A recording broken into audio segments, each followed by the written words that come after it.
पुण्यामध्ये panic button यंत्रणा नसलेली प्रवासी वाहनं आरटीओच्या रडारवर. आरटीओकडून वाहन चालकांना नोटीस देण्यास सुरुवात. नोटीस मिळाल्यावर 7 दिवसांमध्ये व्हीएलटीडी ऍक्टिव्ह न झाल्यास कारवाई होणार.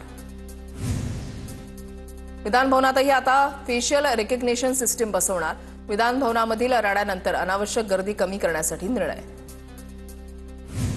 पंतप्रधान पीक विमा योजनेमधील खरीप आणि रब्बीतील रखडलेले दावे निकाली. शेतकऱ्यांच्या खात्यावर उद्या 921 कोटी रुपये जमा होणार.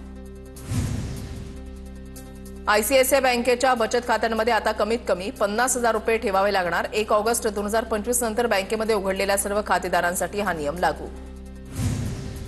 राज्यामध्ये 11वी प्रवेशाच्या 4 फेऱ्या पूर्ण झाल्यानंतर 12 लाख विद्यार्थ्यांचे प्रवेश. अद्यापही 9.5 लाखांवर जागा रिक्तच. पुण्याच्या भोरमधील कोळीवाडीमध्ये जागतिक आदिवासी दिन मोठ्या उत्साहात साजरा. आदिवासी समाजामधील थोर पुरुषांच्या प्रतिमेला अभिवादन म्हणून वाघदेवाची भव्य मिरवणूक. मुंबई बंगळुरू पुणे हैदराबाद मार्गावरील वाहतूक कोंडी सोडवण्यासाठी एनएचएआयकडून उपाययोजना. गेल्या 2 महिन्यांमध्ये 150 पेक्षा अधिक बेकायदा बांधकाम पाडल्यानंतर आणखी 150 जणांना नोटीस.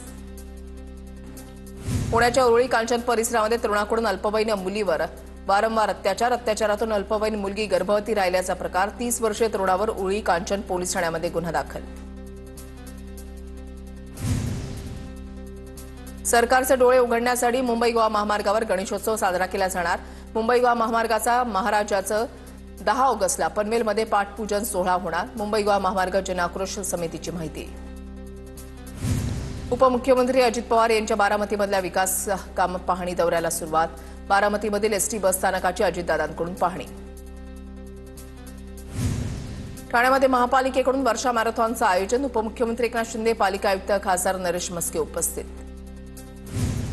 परभणीच्या पूर्णा तालुक्यामधल्या पांगरा लसी गावामध्ये शेतातून अचानक धूर आणि गूढ आवाजामुळे नागरिकांमध्ये भीतीचं वातावरण. परभणी शहराच्या मध्यवस्तीमधील अतिक्रमण काढण्याची मागणी. सुभाष रोड परिसरामध्ये मुख्य रस्त्यावर अतिक्रमणामुळे परिसरात दुर्गंधी. वारंवार मागणी करून मनपानं दुर्लक्ष केल्याचा स्थानिकांचा आरोप. परभणीच्या सेलूमधील रवळगावमध्ये शेतकऱ्याचं अन्नत्याग आंदोलन. सेलू तालुक्यामधल्या 60 गावांमधील शेतकऱ्यांना पाणी आणि 24 तास वीज देण्याची शेतकऱ्याची मागणी. गोंदियाच्या वडेगाव रेल्वे इथल्या महिलांचा पंचायत समितीच्या आमसभेमध्ये घागर मोर्चा.